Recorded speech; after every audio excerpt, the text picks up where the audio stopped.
1999 году. Отделение у нас на 30 коек, оказывает экстренную и плановую помощь детям Республики Саха-Якутия. В год проводит 300 с лишним операций по экстренным показаниям и 300 с лишним операций в плановом порядке. Амбулаторных обращений около 4500 в год. Коллектив у нас молодой, энергичный, в отделении работают молодые люди, очень перспективные травматологи, ортопеды. По ортопедическим показаниям у нас проводят 300 с лишним операций в один год. Ну, косолапость, скажем, случаев 10-12 в год. Успехи имеются? Да, конечно. В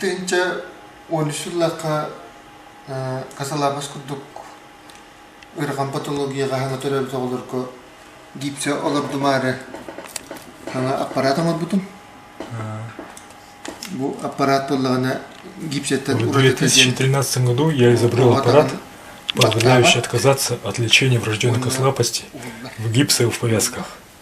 Гипсование – это древний метод, применявшийся до недавнего времени, при котором исправление косолапости проводят посредством полного циркулярного гипсования больной ноги ребенка. Гипсуют наглухо. Тяжелые гипсовые повязки сдавливают мягкие ткани младенца, что приводило к пролежням, нагноению тканей и распространению омертвения вглубь. Кроме того, мать лишалась возможности ухаживать за ребенком, проводить гигиенические процедуры, то есть не мыть в течение месяца. Гипс нужно было обязательно снимать время от времени, чтобы заново фиксировать исправляемую стопу в нужном положении. По сравнению с гипсом, мой аппарат прост в использовании, эффективен и безопасен. Данным аппаратом я уже вылечил 11 детей. Перед нами новорожденный с диагнозом врожденная односторонняя косолапость. Вместо гипса мы используем мой аппарат. Осторожно вставляем ногу в гильзу аппарата и надеваем ботиночек. Эту процедуру должна уметь делать сама мама в домашних условиях. Когда ребенок утомится или настанет время гигиенических процедур, в любое удобное время, мама самостоятельно снимает аппарат. Отдых конечностей допустим в течение 1-2 часов. Итак, после надевания гильзы и ботиночка нужно установить дугу и прочно перевинтить ее в определенные позиции.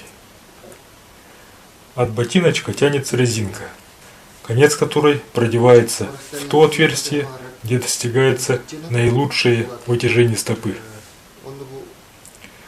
Следует отметить, что мое изобретение просто в изготовлении. Я использую любые подручные материалы, например, резинки от перчаток или резинку для волос, запчасть от аппарата Елизарова или другой подходящий материал. Регулировка усилия натяжения резинки и стопы достигается вставлением стержня в нужный паз и его фиксацией. Ребенок не плачет, потому что процедура установки аппарата абсолютно безболезненна.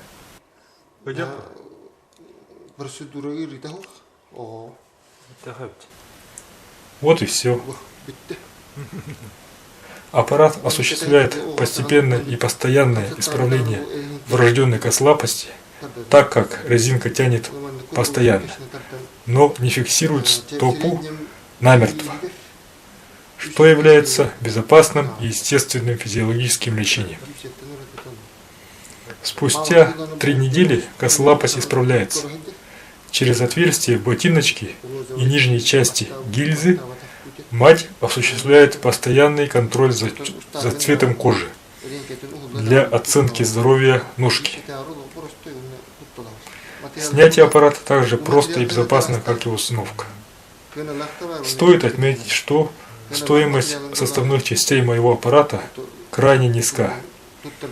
Гильзу и деталь с отверстиями лучше приобрести, а вот ботиночек мамочки шьют сами, по размерам растущей ножки ребенка. Лечить лучше с самого рождения. Когда ножка исправится, необходимо все же носить мой аппарат до 6-месячного возраста для поддержки стопы. А с 6 месяцев до 1 года необходимо будет одеть мое следующее изобретение – аппарат номер 2 для фиксации стопы в правильной позиции. Как только малыш начнет ходить, наступит очередь работы ортопедической обуви. Запомните, чем раньше начать лечение, тем лучше происходит исправление врожденной косолапости. Мы родились с врожденной косолапостью. Познакомились мы с Сергеем Петровичем 2 месяца. Когда нам исполнилось 2 месяца, мы не знали, что лечение применять. И вот Сергей Петрович нам предложил свой аппарат. Мы начали его носить с 2 месяцев и носили его до 10 месяцев. За это время, конечно же, ребенок рос, и ножка тоже росла.